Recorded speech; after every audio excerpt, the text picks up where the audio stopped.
The earthquake moment, when the ground gives way. It doesn't begin with fire and fury. No dramatic music. No moment that warns, hey, your life is about to change. It begins with silence.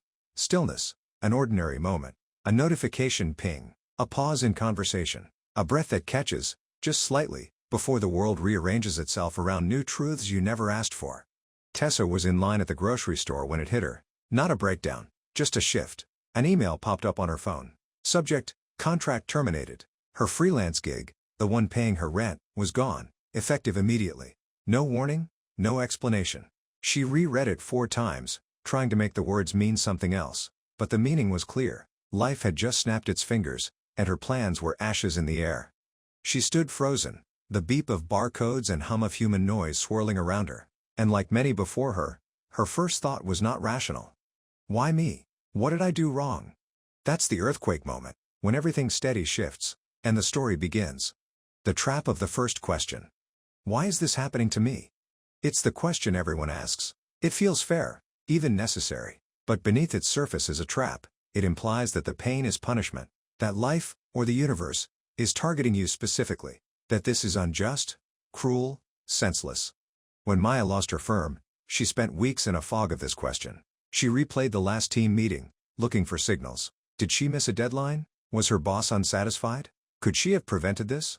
Her mind twisted in circles, and every time she asked why, she sank deeper into a narrative of failure. It wasn't just a job loss, it became a reflection of her worth. This is the danger of the first question. It attaches identity to adversity.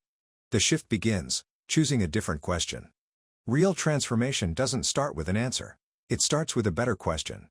Instead of why is this happening to me, the brave begin to ask, what is this here to teach me? Tessa sat on her balcony one night, watching a quiet rain. No music, no phone. Just breath. The pain was still there, but the question shifted. For the first time, she asked, what if this isn't a punishment, but a turning point? What if losing this job means I finally create what I've been too scared to build? That question didn't take the fear away, but it cracked open a door. Cognitive reappraisal. How the brain rewrites reality.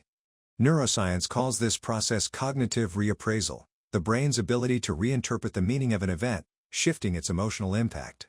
It's not magic, it's wiring. Studies from Stanford University show that people who practice reframing their narratives activate the prefrontal cortex, the brain center of rational thought and emotional regulation. In contrast, those stuck in the why me loop activate the amygdala, home of fear, anxiety, and fight or flight. The story you tell yourself doesn't just influence how you feel. It creates how you feel. Between stimulus and response there is a space. In that space is our power to choose our response. In our response lies our growth and our freedom. Viktor E. Frankl. Reframing is that space. Maya's mirror, a real-world reframe. Maya didn't just change jobs, she changed lenses. At her lowest, her grandfather, a man who had survived famine and war, told her, pain is a mirror. It doesn't show you what you want, it shows you what's true. She began journaling. At first, just bitterness. But slowly, new themes emerged. I was never passionate about commercial buildings. I loved sustainable design. I've ignored that voice for years. What looked like loss became clarity. She freelanced, consulted. 2 years later, she opened her own firm focused on green, low-income housing. Her first client? A nonprofit building shelters in Detroit. The shift didn't erase the storm. It gave her a compass. Resilience is not endurance, it's evolution.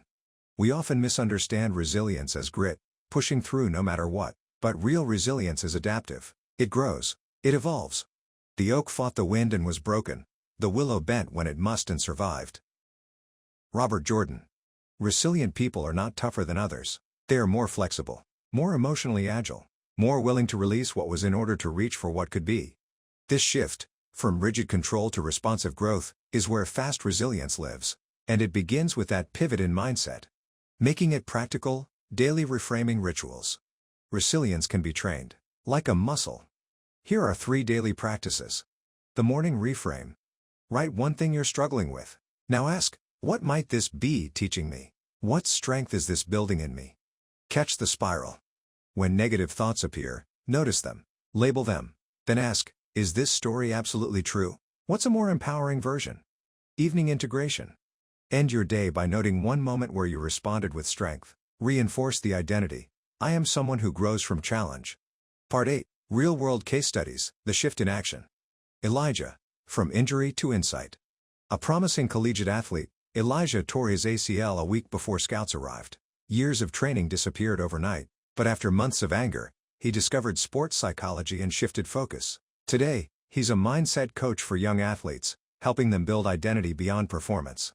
Zainab. A story of refuge and rebuilding. Forced to flee her home country with nothing but a backpack and her children, Zainab arrived in Canada with no job, no English, no clear path. But she journaled daily, rewrote her narrative, and sought therapy. Now she runs a non-profit that helps refugee women become entrepreneurs. Aaron. From rejection to reinvention. Aaron was turned down by every medical school he applied to. Devastated, he asked himself, what else have I always wanted to explore? That question led him to neuroscience research. A decade later, he's now co-leading studies on emotional resilience.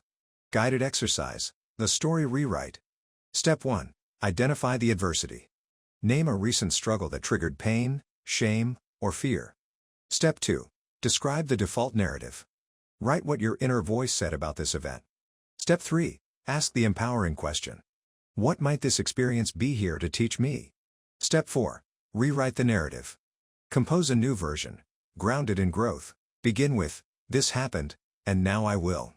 Step 5. Speak it aloud. Read your new narrative out loud. Let your brain hear the new story. Final thought. Becoming the author. Your life is a story in motion. You can't control every plot twist, but you can choose the narrative voice. You can shift from victim to protagonist, from reaction to authorship. You cannot swim for new horizons until you have courage to lose sight of the shore. William Faulkner. This is the mindset shift that boosts resilience fast, and it's available every moment you decide to ask, what is this here to teach me? That question won't give you comfort. It will give you power.